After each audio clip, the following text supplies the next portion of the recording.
Social media में है इसको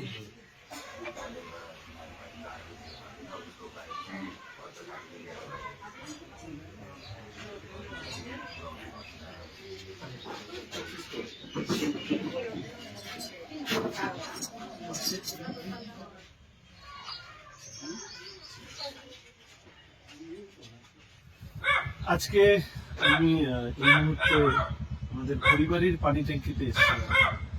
শিলিগুড়ি শহরের সেবক রোডে একটি মর্মান্তিক দুর্ঘটনায় একজন যুবক কিশোর তার প্রাণ চলে যায় এবং তার সাথে থাকা বন্ধু তিনি এখনো সংকটজনক অবস্থায় ভর্তি রয়েছে।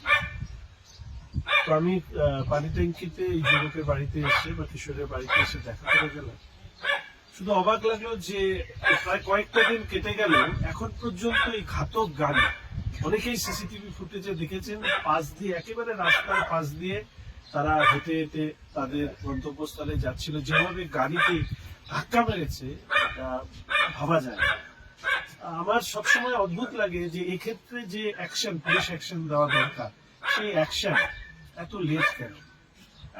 এত বড় শহর, আমি এর আগেও আরটিআই করেছিলাম যে সিসি ক্যামেরা যেগুলো রয়েছে তার ফুটেজ বিভিন্ন সময় দরকার। তাহলে একটা গাড়ি যেটা সাধারণভাবে সেবক রোড বা অনেক ক্ষেত্রে বলে যে শিলিগুড়ি শহর, যারা কি মাদক বা এই সমস্ত পাব ইত্যাদি থেকে বেরোয়, তারা যে ধরনের কাজ করছে শহর জুড়ে, এরই পরিণতি এই মৃত্যু কিনা সেটাও ভাবা দরকার।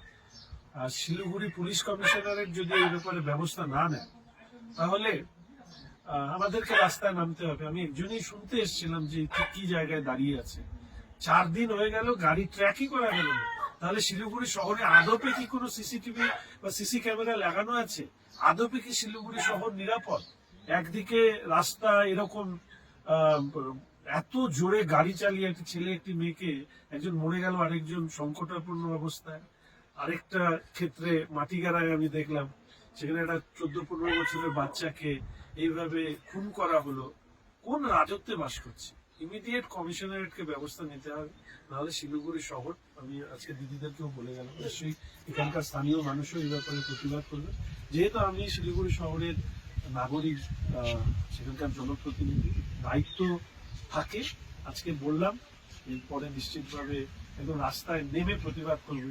এই সমস্ত মানে দায়িত্ব জ্ঞানহীন ভাবে যদি শহর পরিচালনা হয়। সিসিটিভি, সিসি ক্যামেরা কতগুলো লাগানো আছে, তা ফুটেজ কোথা থেকে পুলিশ কি তদন্ত করছে? প্রায় 96 ঘন্টা কেটে গেছে। সেই মনে সেই